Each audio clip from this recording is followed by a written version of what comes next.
turning on a thin black sheet of glass. She saw both the lives flash before her eyes. She didn't even have time to cry. She was so... We all want to believe that parents are the safest people in a child's life.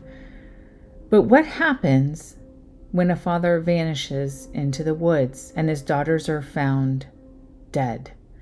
Travis Decker's abandoned campsite isn't just a clue. It's a part of a growing pattern we've seen before. Susan Smith, Chris Watts, Lori Vallow, and now maybe Travis. Make sure to subscribe and you will see the video dropping. But let's first talk about the signs that were there. The rage, the custody battle, the unraveling, but no one stopped it. In a few moments, I'm going to read the report about the campsite police discovered deep in the Washington wilderness. This is the latest on Travis Decker. And what was left behind might be the key to understanding what happened to Travis Decker and why more parents are turning so deadly. Latest from TMZ, an abandoned campsite. Is this signs of Decker? The police are investigating a campsite found in the Washington state woods where Travis Decker is believed to have gone on the run after allegedly killing his 3 young daughters. This is according to Sheriff Mike Morrison. Sheriff Morrison tells TMZ the abandoned campsite was discovered on a hike in central Washington. But there's one major problem. They can't tell if the mystery equipment was left by lazy campers or if it's a spot where Decker sought shelter while on the run. Comment below. Let me know what you think. Somebody who's in the military, you think he would just leave things behind? Or is he getting tired? Morrison says investigators are DNA testing pieces of evidence found, but it's not a quick turnaround like people are used to seeing in shows like CSI. Morrison reminds us there are other homicide cases going on in Washington.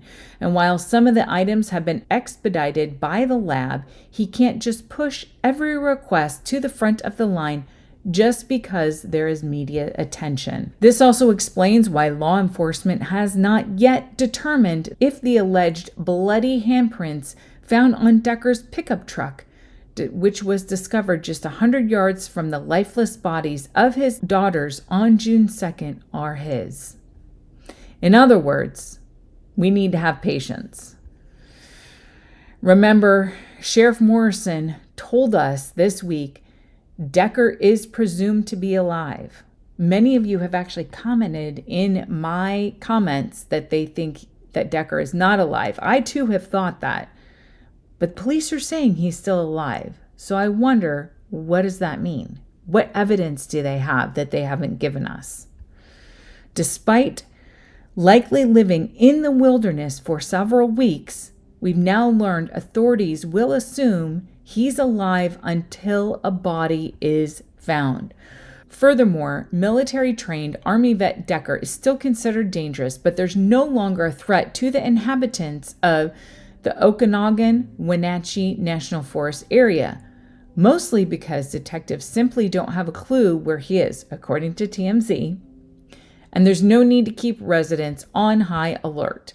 In fact, federal partners have been in contact with agencies as far away as Canada about the homicide case, according to Sheriff Morrison. But this county has been working more closely with U.S. Customs and Border Protection.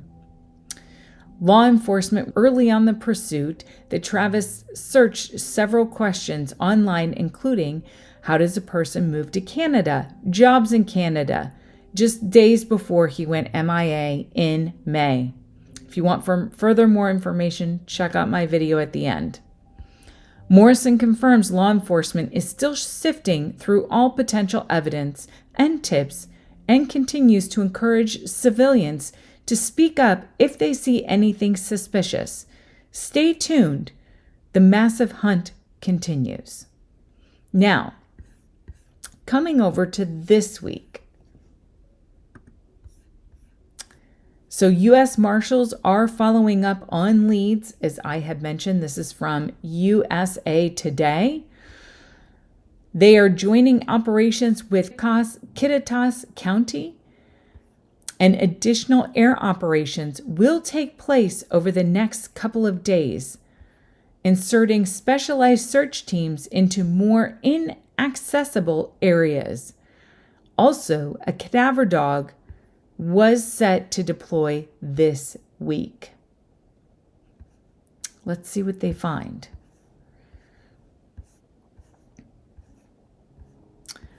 So, what is the motive with the Travis Decker case? This is still a question for everybody as well. A motive in the killings remains under investigation. The girl's father was homeless and living out of his white 2017 GMC Sierra. Police said he is a former military member with extensive training who may pose a significant risk if approached. Court filings obtained by USA Today say Travis Decker reportedly exhibited mental health issues before the girls' deaths. And now let's listen in to what Travis talked about in court on September of 2024 regarding the change in his parenting agreement. News Nation has a court recording of Travis Decker. Let's see what he has to say. Every time I've had the girls, we have been in campsites in national forests and paid campsites that have campers. We've never done anything that was unsafe or anything I wouldn't want to put myself in. I understand that my current position when I'm by myself isn't ideal, but my daughters aren't a part of that. I only get to see them over the weekends, and camping is something that the four of us have done since the three of them were in diapers. I've never... But when you were camping, when they were younger, you were living in a house and you had a home and you had a place to go home to. This is, by the way, at the custody hearing in September of 2024. That is Travis Decker speaking regarding his removal of visitation, where he's fighting to try to keep visitation with his daughters, overnight visitation. Let's listen further. Done anything I feel like that puts them in any sort of a risk that most families in the state of Washington, every campsite we've been to in the last month have been almost completely booked out or sold out because everybody's out this time of year.